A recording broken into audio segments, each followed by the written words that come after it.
So you suspect you're on the spectrum. Do you self-identify as autistic? Have you recently been diagnosed as autistic as an adult? How do you accept this new part or identity of yourself? Today, I'm breaking down how I did it and how you can do the same on this episode of My Autistic Journey.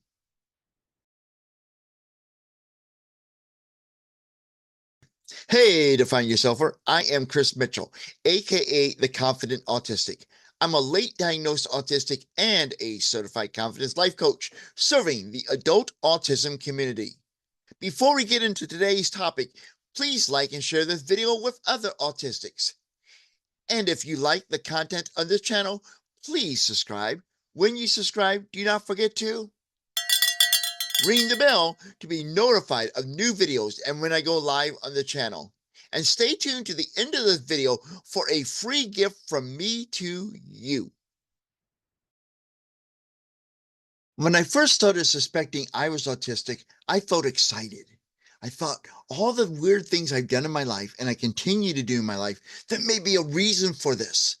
I may not be an oddball. There may be other people who are just like me. So I was excited. I may finally get to understand the quirks that I have in in my life. But I was also nervous.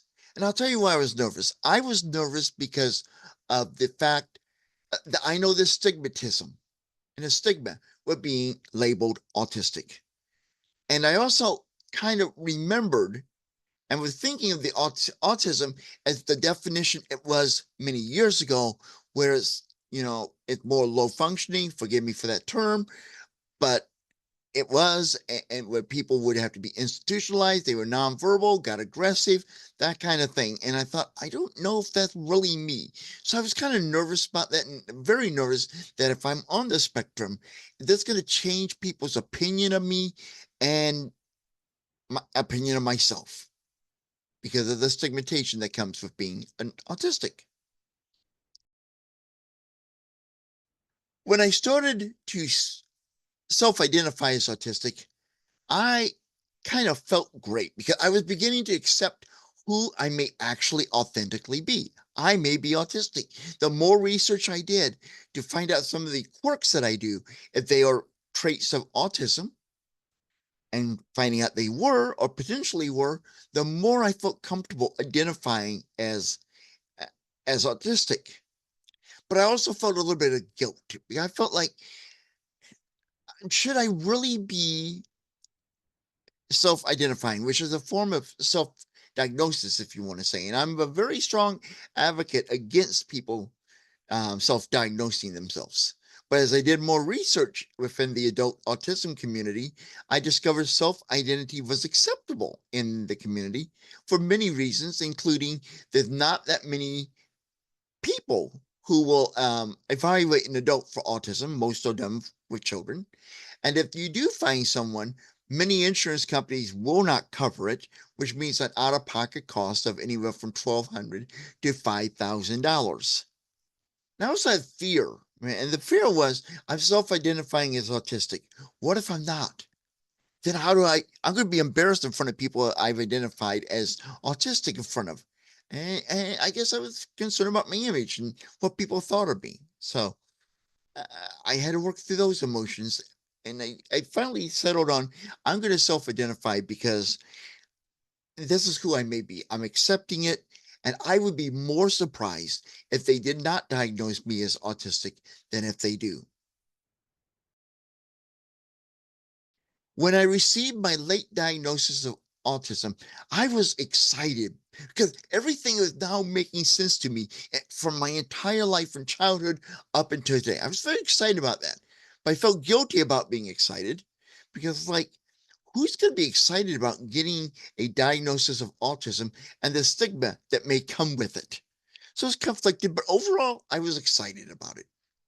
But yet, I had some feelings of anger after this diagnosis. One reason I had the feeling of anger was why did they not diagnose me as autistic when I was younger? And the other reason I felt anger and I had questions was why didn't God, I'm a man of faith, reveal this to me sooner in my life? and helping me with the anger and the grieving. I was grieving over losses in my life that I know my great nephew, who's on the spectrum, who's getting support now, will probably have opportunities that I did not have because of the better understanding of autism. Remembering, this is what helps me, remembering that that being doctors, my parents, teachers, etc., did not know what we know today about autism when I was young. Having the belief that if people, again, doctors, my teachers, parents, etc., knew then what we know now, I would have received the support I needed. And maybe they would have understood me better and even had more compassion towards me when I was acting out, having a meltdown, shut down, all those things. And as far as wondering why God did not reveal this to me earlier, I realized God does things in His time, and His time is always right. Now, I have a question for you. How have you come to terms and accepted where you are in your journey as an autistic adult? What emotions have you experienced, and how did you work through them?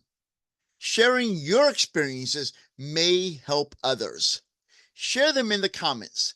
And do know that I read every single comment posted on this channel, or if you want to share them with me confidentially, you can email them to me at chris@thechrismitchell.com.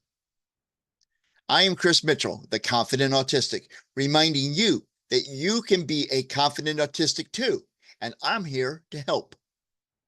I have created a free report where I share the truth about 14 autism myths.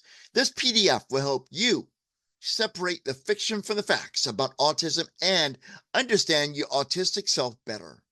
To get your free copy of 14 myth-busting facts about adult autism, visit theconfidentautistic.com.